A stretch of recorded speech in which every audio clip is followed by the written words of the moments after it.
How you doing, everyone? My name is Ryan, this is Ade, and welcome to another edition of Box Talk. Today, so look at Floyd Mayweather. After such a great performance, what's next for him? What's he going to do?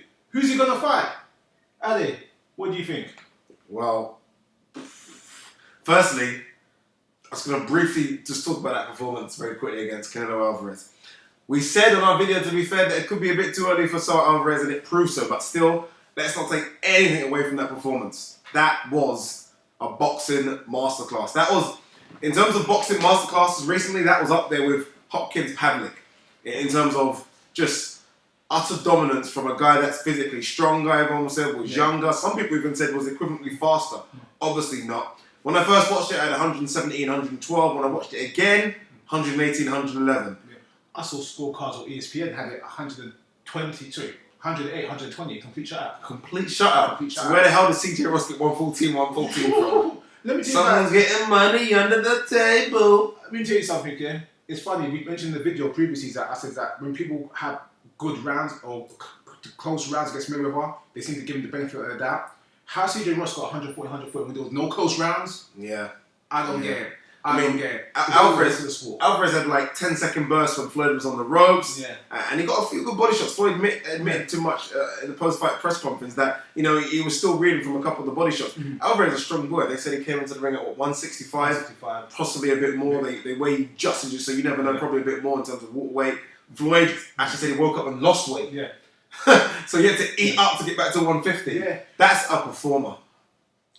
Floyd, I wouldn't say I'm a critic of Floyd. I like Floyd. I think Floyd's a great fighter. Great. I don't think he deserves some of the accolades he gets from everyone all the times.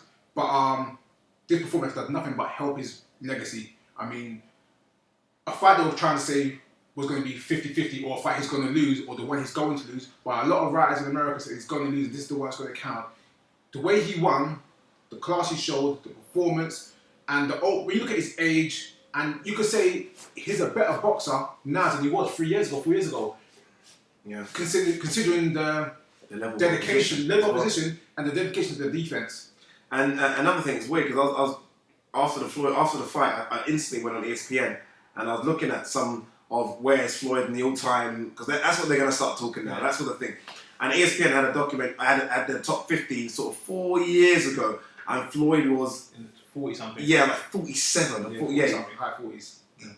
He's definitely going to be squeaking around the top 30, maybe even more now after the last two performances against guys that they thought were going to be really tough fights for him. I think it's easy for guys to say Floyd's top 10 or top. Even people, a lot of people are saying Floyd's the best fighter ever. I would never go that far. That is ridiculous as far as I'm concerned. Floyd is a great fighter, but I think it's easy to make those assumptions when you're looking at someone from your era, from your time. Everyone wants to have that Muhammad Ali. Everyone wants to have that iconic name, that Sugar Ray Robinson, the Sugar Ray Leonard, the habit. Everyone wants that iconic fighter. Floyd is the iconic fighter. No, I just think he's just below those guys in terms of how his career has played out. In choices made by himself and by the opposition available. It's hard to beat great guys when there's not great guys around you. That's it. You're right. And I mean, you're right. Floyd is probably. It's a tough one when you say the best of the era, because a lot of people are going to argue Hopkins and even Manny Pacquiao for the little run he had.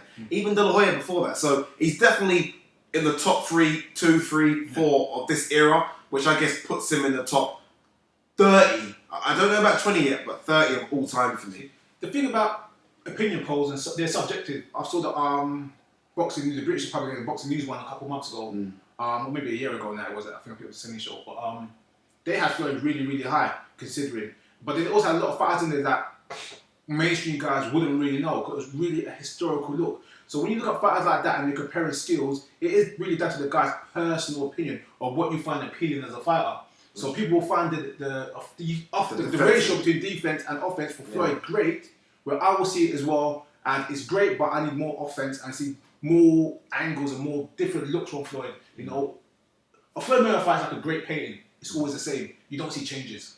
I think we started to see a bit more aggression though. And I think that's reflected in the opponents that he's been fighting recently. Guerrero didn't stand a chance. We saw a bit more aggression in Cotter's fight, because Cotter was coming onto him and wanted to fight. Again, Alvarez, that kind of Mexican pride, 20,000 people screaming for him. He came on a bit more, so Floyd, really good counter-punch in that fight. He kind of counter-punched a lot in that fight. So I think we saw a better Mayweather. I remember, what fight was it where, I think Shane Mosley, where they said, I think Freddie Roach said his legs are going. Yeah. his legs definitely they're coming back to me. Yeah. I don't know what it was, but that was 2 years ago. A 34-year-old Mayweather, a 36-year-old Mayweather's legs look a lot better in that fight. You know, I said, bring it back to Floyd Senior. Floyd Senior has always been on the defensive space, a guy touch and move. If you look at the styles of Roger back in the day and Floyd, their brothers seem like they're two different styles of fighters. Roger was a hunter, an assassin who would chase you down and beat you up. Yeah. Floyd was more of the boxer, and I think under Roger, Floyd was being a little more aggressive and working more in his combination punching, which left his feet more flat-footed because you can't combine. It's hard to combine his punch on the move. So now he's back with Floyd Senior. He's using more of the sweet science, more of the slick skills which he had from birth. So it was easy for him to make that transition back into a complete fighter. Touching on that very quickly, actually, and then we'll talk about his future opponents, Roger and Floyd Senior. It must be tough for Roger. I mean, you know, Floyd Senior went away and he's trained Ricky Hatton, he's trained De La Hoya. Roger's always been there with Mayweather, obviously probably by choice or because no one else wants, no one else is asking him to be trained by him. But Floyd's last two performances, everyone said are the best performances of the last sort of 5, 6, 7 years of Floyd in terms of the shutouts he's done against two arguably pound for pound fighters. Yeah. If I was Roger, I feel a bit like hard done by. I understand what you're saying, but I slightly disagree because Roger's out of the picture due to health issues. That's true. It's diabetes, so it's not a thing where it's by choice. I reckon if Floyd has his choice, he'll have Roger and his dad there working in conjunction with each other. They can't work together. I know they can't. They can't work right now, Roger's strictly doing the pad work for the rhythm of the training sessions they do. But tactical and all the other hard grafting work is not done by Roger right now due to injury, due to sickness. Yeah. So I don't think it feels hard done by. I think he's sorting that himself so he can get back in the attack. To be fair, I mean, if anyone benefits, it's Floyd. Yeah. He still gets the great pad work with Roger, and that's fantastic pad work. People used to laugh at that pity patty stuff. Now everyone's trying to do that pity patty pad work. You see, Ahmed Khan as well with Virgil trying to do it. Stop it, Khan. Leave that alone. It's too late. Everyone's trying to do that, and then you get the wisdom of Floyd Mayweather Senior. So it's shown in his performances. Okay, let's talk about future opponents. I mean, Alvarez. It's almost like Showtime slightly messed up. I mean, they give us what we wanted. We wanted an Alvarez fight, but now you kind of look at the opponents. You think, who's left? What's next? I think they were banking on a rematch. If either way, it was a close fight, it'd be a rematch, or either of the one and they've got a rematch, so they would have had the fights there. CJ Ross wanted that. Yeah. We'll talk about CJ Ross in a minute. Yeah. The problem, not the problem, the issue we have now with Mayweather was that I think he's in a bad situation, unlikely for him, in the sense whereas there's no one at 140 remotely close enough to beat him. The few people, the one person at 147 who wouldn't will see him fight is Bradley. He's with Top Rank, so we know that's not going to happen. So he looks at the guys at 160 or 154, 160. Floyd's not a 154 guy. It would be unfair to push him against these guys who are much bigger and stronger. But if you had to choose one, I'll still do with Sergio Martinez. He's a small 160, a very small 160. He's a pound for pound elite. He's the linear middleweight champion. He's getting on in years and he's having harder fights due to fighting bigger guys. Floyd will be undersized by a little bit, but I think that's the only fight they could really go for. And he's free. He's not signed. He's not. You're right. He's not signed. There is no future fights for him. But the problem for me with a Martinez fight, and I think we've touched on this in a previous video, that unfortunately he isn't the Martinez of a couple of years ago. He's a Martinez who's had 2 knee surgeries. He's had wrist surgeries. He's been out since the Murray fight with injuries as well. Chavez with injuries. Exactly. So we're not talking about a peak Martinez. I don't know if the crowd would. Floyd's got the ego as well. He wants to do pay-per-view buys. I mean, we're talking about this one done 2.4 million. A fight with Martinez, even though it's still Floyd, you're probably dropping back down to the 1 point something. So I think Floyd's got the ego where, and we don't know if Floyd's still a risk taking like that. I don't know if Floyd looks at someone like Martinez, and as you say, he might be a small middleweight, but he's a middleweight. I say if you look at it like this, if Floyd wants to get the adulation that people are giving him, if he wants to get people to say and back up people's points that he is so great, taking the middleweight title, the linear, the official champ, forget the other guys, taking up the champ will be a huge statement.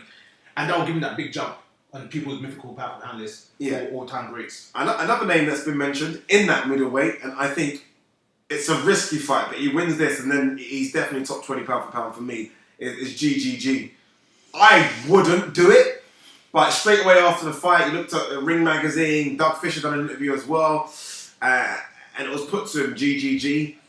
It's a tough fight. But I don't know if GG is a big 160 guy. He's not a big 160 guy. If they could almost do it at a catch weight, I mean, this is how good Floyd is at, man. I mean, I guess this is why we're really harping on about Floyd at the moment in terms of where he is. We've not mentioned yet, we will get to them, but we've not mentioned no 140 guys or 147 guys. We're literally jumping up to middleweight guys now and saying, can they come down to fight Floyd? Because he literally is cleaning out the division.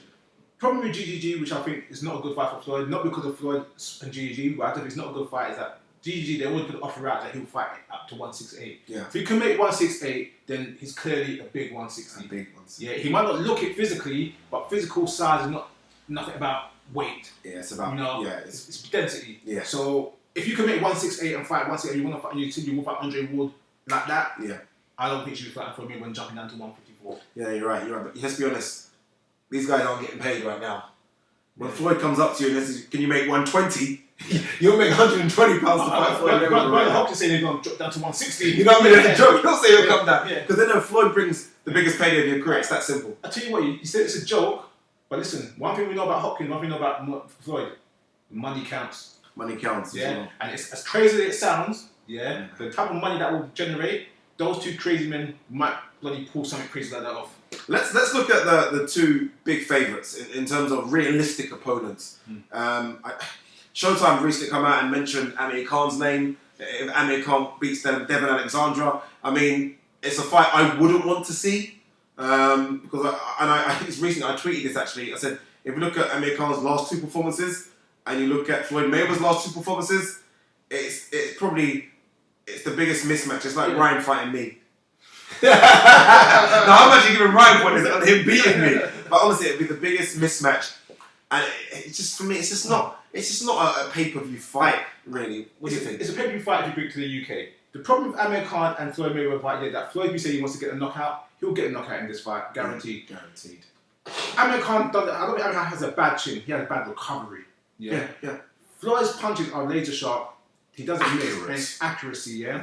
You don't really have to knock Amir Khan out to hurt him. Yeah. Those laser sharp punches will keep rocking his head, and sooner or later the stoppage will come. Yeah. Yeah. Now, so if you look at any of Amir Khan's stoppages, all of them have been because he's been unable to recover from being knocked down. No, you're right, and I mean, everyone's talked about the only thing to beat Floyd with. It's like that every time Floyd beats someone, there's another reason. Actually, no, let's get someone with good hand speed and good foot speed. I mean, there's foot speed and there's hand speed. There's also clumsiness. Yeah. Amir Khan sort of uses his speed and it almost becomes a bit clumsy. Yeah. Sometimes you don't need to throw 7 punch combinations. He seems as though he wants to do it just to prove I've got hand speed, and he leaves himself open all the time. He always throws. He's right and leaves himself down for it. He leaves himself for a counter left all the time. Amir Khan's belief is that speed will win the fight. Yeah. And if you look at boxing history, that's never been a fact. The fastest guy is never the best guy. Yeah, you're right. Amir Khan believes that every interview, I'm faster, I can match him for speed, I can match him for speed. No, you got to match him for boxing skills, not speed. Boxing skills. Unfortunately, Amir, you don't have them. Another thing that Amir is doing at the moment that he done before, and I thought he would have learned from it, is almost overlooking the next opponent. He was calling out Mayweather a couple of years ago when, to be fair, he was, I wouldn't say the king of the 140s, but he was definitely the top 1 or 2 of the 140s. He was definitely up there. I mean, just before the Peterson fight. Before the Peterson fight, he was basically the man. Bradley had gone up, and Alexandra was talking about going up, and Amir Khan was the king, and he was, again, calling out Floyd there. Peterson happened, Garcia happened, and I feel like it's a bit rude for him to look over Devin Alexandra. I think Devin Alexandra's got a very good chance of beating Amir Khan because he's a good boxer. I do. I think Devin Alexandra's got a very good chance of beating Amir Khan. Only thing I will say is that Devin Alexandra doesn't know pop, and that's what gets Amir Khan out of the fights. Yeah. And I think if you don't have that type of power, or have a little bit of punch power, it keeps Khan in. Yeah, that's the thing. That's the difference in that fight. Now, my last one on this whole fight situation, I want to mention Ali, something that I mentioned Ali years ago, but I'm going to bring it back, especially for this show. Bring it to the boxing basement. CJ Ross is in the boxing basement, yeah? She could never ever come out of that place again, yeah? I don't want to see her name on any other referee scorecards or anything again. She is done for, yeah? Anyone, if you've got any bad people in boxing, put them in the basement. No, you're right. And we'll get on to a couple more maybe opponents, but to kind of bring back that scoring was absolute. It's almost an embarrassment. It's like I would understand if it was like 116, 113, you know what I mean, or 115, 114. Yeah, I would still think what's going on, but I kind of get it. To call that fight a draw. So in other words, she watched that fight and she thought average won 6 rounds. Yeah, where on earth did you get that from? It's the same one as everyone mentioned on the Pacquiao Bradley as well. You just kind of feel, what's going on? That's not. People say, okay, everyone scores fights differently. Some people look at aggressiveness, some people look at counter punching on the back foot. If you're on the ropes, but you're blocking all the punches, I get that. Alvarez done it. None of that. Yeah. So where Shubat Alvarez winning 6 rounds from is an embarrassment. Okay, let's talk about another Mayweather opponent. I mean, he had a really good performance on the undercard of the big fight. To me, I had him to lose that fight. Same, man. Racing had him to lose that fight. I thought Matisse was going to steamroll him. I thought it'd be a good fight because he's a world champion. You know, he's going to go out on his shield. Garcia. Yeah. I mean, straight after they asked him about the Mayweather fight, he seems to be the name that they're really trying to pop. He's obviously going to go up to 147. He's a big. I didn't realise until the weigh-in how tall he was at 147. He looked down at Matisse. Yeah. I'll tell you what, Garcia's a very good fighter. Underrated. He didn't get the credit due going to the fight. I think he's going to get the credit and the accolades now. Too early? Too early. I think similar to Alvarez, too early. But also as well, even though he's big at 140, he hasn't grown into 147 yet. I don't think him coming up in his first fight should get a shot at Mayweather. Not because he doesn't deserve a shot, not because he's a good fighter. I mean, he's got that O as well, so you know they've got the selling point on it. But you know, maybe coming up, grabbing a title or fighting a contender just to get himself into the weight class, I get you. Will be better for him. For me, I 110% agree. It's almost like the Guerrero situation, where Guerrero had to come up, he had to fight Berto, was obviously, he beat Berto. Exactly, he beat those guys convincingly, strongly, and then you could have the argument for it, like, you know, he's beat at least, at the time, a credible 147 guy. I'd like to see Garcia fight a few good 147s. There's a lot of 147s out there now. You know, 147 has become a deep division again. You know what I mean? I'd like to see him maybe even fight the winner of Kell Brooks-Shevchenko. I mean, if that fight happens, for example. Exactly. And you know, and then see where he goes. The thing about Zoe Garcia as well, if he's not banged up over this fight, he's got a good 7 months for Mayweather fights again. So he could at least get in one performance. Yeah. So, I mean, this is the problem, I guess, for Mayweather and Showtime Sports. They obviously signed a 6-fight contract, and now people are scratching their heads as to who he fights next. I mean, like you say, I think they really were banking on Canelo doing a good performance. I mean, obviously it sold a huge amount of pay-per-view. Pacquiao?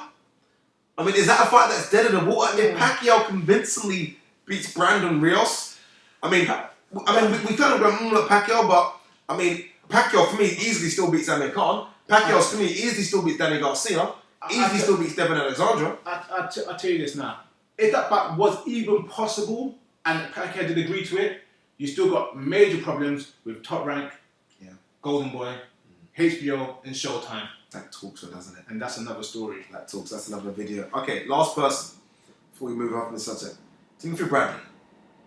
I mean, he's beat Pacquiao. If he beats Marquez, that makes him. He's unbeaten. He's the most viable person. Yeah. And he's got a very good hit list if you look at who he's fought and how he's fought them. Problem is, like I said, he's got this whole issue with just Top Rank. Right. And I don't want to get into this now. Like I said, it's another video. But as nice as it sounds, it's not going to happen.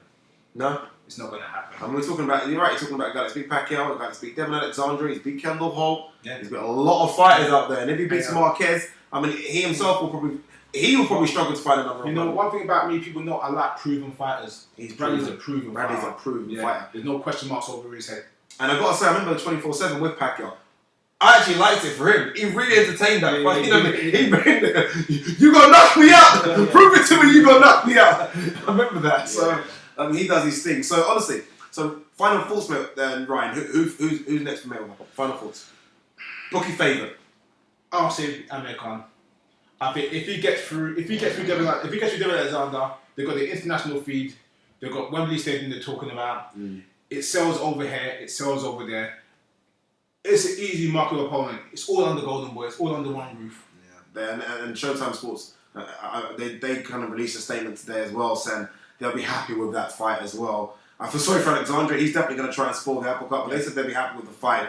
I mean, he's been calling that Mayweather for nearly 3 years. I don't know why he's been calling that Mayweather. The problem with Alexander and Mayweather is that, unfortunately, it's not an appealing fight. I mean, for the purists, it'll be a great boxing match, tactical boxing match, but it's going to be a lot of defense, a lot of slipping, a lot of very high-class boxing, which won't sell to the general fan. Amir Khan has that element of danger, as of his speed and his dodgy chin, which people will watch.